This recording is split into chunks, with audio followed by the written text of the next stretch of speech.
पाठ 7 प्रकृते स्वाहाद्रम पाठ में आपका पुनः स्वागत है।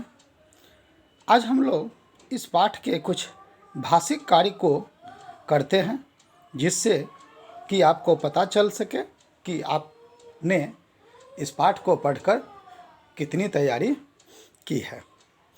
आप ध्यान रखेंगे, आप बने हुए हैं दीप संस्कृत क्लासेस में। आपने प्रकृते स्वाहाद्रम पाठ के सभी अपलोडेड वीडियोस को देख लिया होगा, अन्यथा देख लें।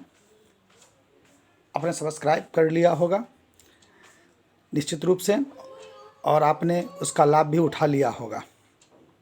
कुछ अभ्यास के कार्य को हम लोग करते हैं। काका रे परभृत यदि तब संतति न पालयामि तर्हि कुत्र स्युः पिका अतः अहमेव करुणापरः पक्षी सम्राट काकः गज समीपतः एवागच्छत् अरे अरे सर्वांग वार्तांग शृण्ववेवाहम् अत्रागच्छम् अहम विशालकायः बलशाली पराक्रमी च सिंहः वा स्यात् अथवा अन्यः कोऽपि वन्यपशून् तु तुदन्तं जन्तुमहं स्वशुण्डेन पोथयित्वा मारिष्यामि किमन्यः कोऽपि अस्ति एतादृशः पराक्रमी अतः अहमेव योग्यः वनराजपदाय।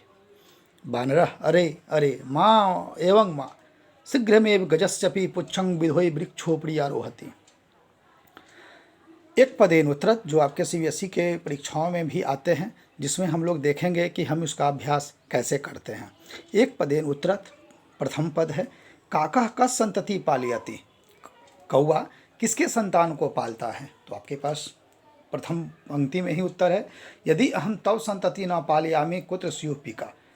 पिका किसने कहा? तो काका। तो कौन संतान पाला? कस्य? तो काकस्य। करुणापरा पक्षी सम्राटः कः? तो आपके पास उत्तर उपस्थित है अहम एव करुणापरा पक्षी सम्राटः काकः। तो पक्षी सम्राट काका। गजा आत्मनः विषय किम कथयति? आत्मनः विषय, हाथी अपने विषय में क्या कहता है? तो आपके पास उत्तर है अहम विशालकाय बलशाली पराक्रमी च। आप यहाँ से यहाँ तक जो उसने कहा है इसको शॉर्ट में भी लिख सकते हैं। तो गजा आत्मनः विषय कथयति अहम विशालकाय बलशाली पराक्रमी च न कोऽपि मत सदृशः पराक्रमी। तो समाप्त हो जाएगा उत्तर आपका। वानरः किम कृत्वा वृक्षोपरि आरोहति? वानर क्या करके वृक्ष के ऊपर चढ़ता है? तो आपके पास ऑप्शन है, फिर आप पढ़कर उसके मीनिंग को समझें और देखें कि किसने किसको कहा। आप आसानी से अपने उत्तर तक पहुंच सकते हैं। वानर बोला शीघ्र में गजस्यपि पुच्छं विधोय वृक्षोपरि आरोहति।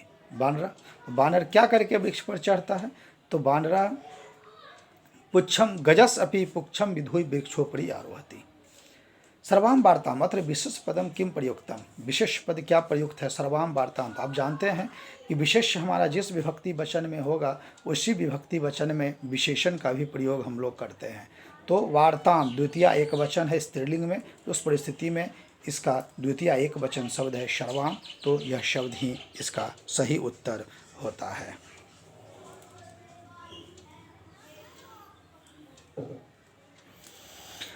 पुनः प्रश्न है अहम एव योग्यः अत्र अहम पद कस्मै प्रयुक्तम? अहम पद किसके लिए आया? किसने कहा कि मैं ही योग्य हूँ? तो इस शब्द का प्रयोग सर्वप्रथम मैं ही योग्य हूँ गज ने कहा, गजाए। पालयामी क्रियापद का कर्तृपद क्या है? पालयामी। तो हमें उसको पहचानने के लिए क्या करने होंगे? पालयामी उत्तम पुरुष का या एक वचन है लट लकार में आमी, तो उत्तम एक वचन। तो जब कर्ता उत्तम एक वचन होगा तो उसका क्रिया भी उत्तम के एक वचन में होगा, और उत्तम के एक वचन में प्रथम उत्तम पुरुष में शब्द आता है अहम।